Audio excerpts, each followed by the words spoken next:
Tara, biyahe tayo. 2 AM ng madaling araw nagsimula na kaming bumiyahe. Medyo malayo-layo ang gig namin sa Ilocos Norte. Sabi ng driver, 10 to 11 hours daw ang biyahe. Hindi rin nagtagal, nag-stop muna kami para gumamit ng comfort room. 5:42 AM nagpagasolina muna kami kasi baka matirikan. Nag-almusal na din sa Jollibee dahil ito lang yung madaling mahanap na kainan sa mga oras na to. Habang nasa biyahe, kwentuhan, tawanan, iyakan.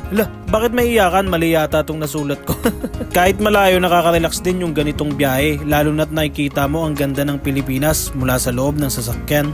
Tumigil kami sa gilid ng daan para masilayan ang ganda ng West Philippine Sea dito sa Ilocos. Sa ganda ng parte ng dagat na to, hindi talaga malaking magkaroon ng interes ang ibang bansa. Maya-maya pa dumiretso muna kami sa isang fast food para bumili ng makakain. Alaking yung in-order ko, subukan nyo din, masarap. Pagkatapos kumain, diretso ulit ng biyahe. 12 ng tanghali nang makarating kami sa wedding reception. Chinek muna namin yung lugar. May Pokemon pa oh.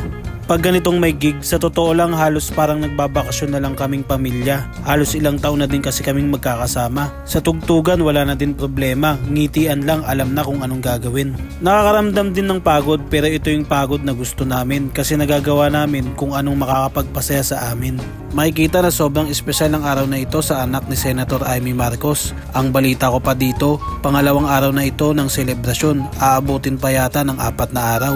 Sa dami na rin siguro ng bisita at kakilala ng pamilya Marcos. Pagkatapos makita yung venue, pumunta na din kami sa hotel kung saan kami mag-i-stay.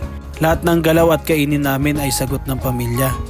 Pinag-check-in kami sa Double Deluxe. 2 kwarto yung kinuha, para sa babae at para sa lalaki. Kung gusto nyo mag-stay dito, yan yung mga presyo. Dahil gabi pa naman yung tugtog namin, may oras pa kaming magpahinga pagkatapos ng mahabang biyahe. Inom muna ng tubig, kanina pa ako nagsasalita. Sa loob ng kwarto may vault para sa mga bisitang may dalang malaking cash. Sa kwarto na din kami kumain kasi gutom na. Crew meal na galing sa venue pero pwede naman kami order ng pagkain sa hotel. May pagkain na naman kaya okay na yan para hindi naman nakakahiya kay client. 6 PM ng gabi dumiretso na kami sa venue para magsimula na.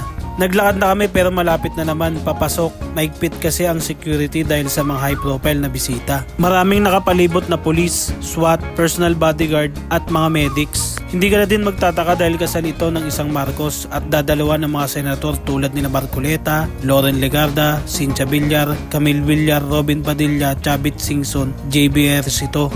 Makahalata din talaga sa pamilya na mahilig sila sa sining at mataas ang tingin nila sa mga artist. Dahil bukod sa aming mariachi, nag-imbita pa sila ng mga rondalya, cultural dancer at iba pa. Pagdating namin sa venue, naghintay pa kami na tawagin ng coordinator para sa set namin. Kami pala yung mga harana sa VIP guest. Surprise na harana ito, lalapit kami sa mga table nila para awitan sila ng mga Spanish classic music. Pinaplano na ng aming leader na si Kuya Lito kung anong magiging persong namin at posisyon paglapit sa mga VIP guests. Pumasok na muna kami sa lumang simbahan para maupo habang naghihintay. Habang nasa loob ng simbahan, nangingi tayo ng gabay sa itaas na bigyan kami ng sapat na talento para makapagpasaya sa gabing ito. Sa kanya lang din naman galing ang kakayahan namin tumugtog at kumanta. Kaya pinagpapasalamat namin ang gig na to.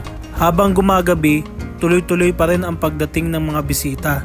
Masasabi ko ang venue na ito ay parang isang fairy tale, napaka-elegante. Yung fountain na ito ang unang makikita ng mga guests.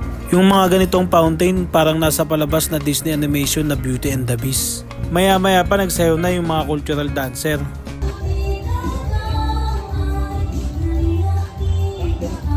Maya-maya pa dumating na ang bagong kasal na si Jamie at Matthew Manotoc.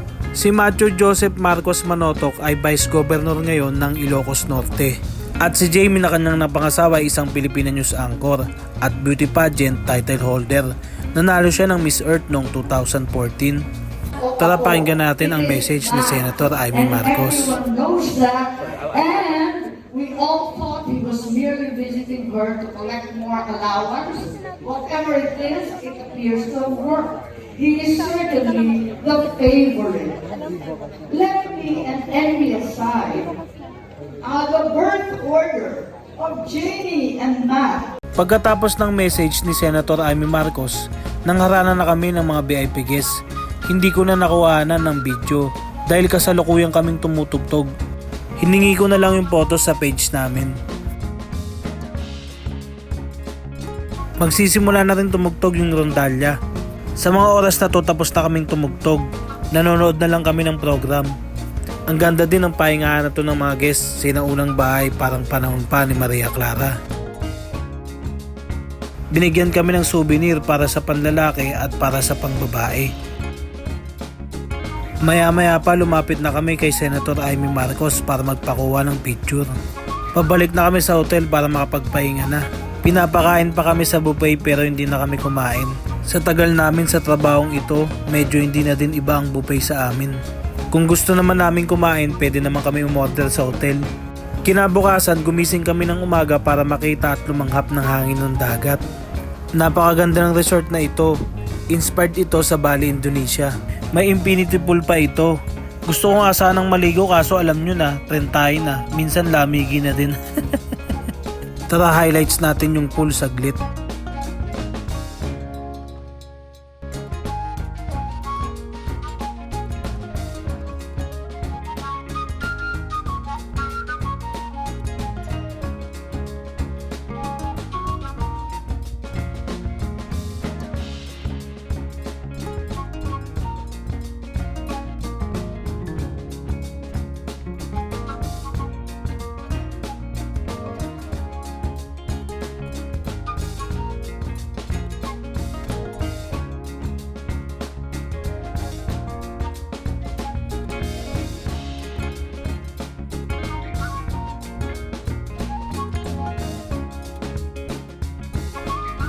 Naligo na yung dalawa naming pretty violinist. Chill lang yung dalawa oh. Puntahan ko na si Erpat at ang aming leader na si Carlito para makapag-almusal na din. Namili na ako ng makakain. Only coffee juice sila dito. Dumating na din yung almusal namin. Umorder ako ng talong, fried egg, Ilocos longganisa at atsara. Pagtapos kumain, tumanaw-tanaw muna sa paligid at pinanood ang nakaka-relax na mga isda.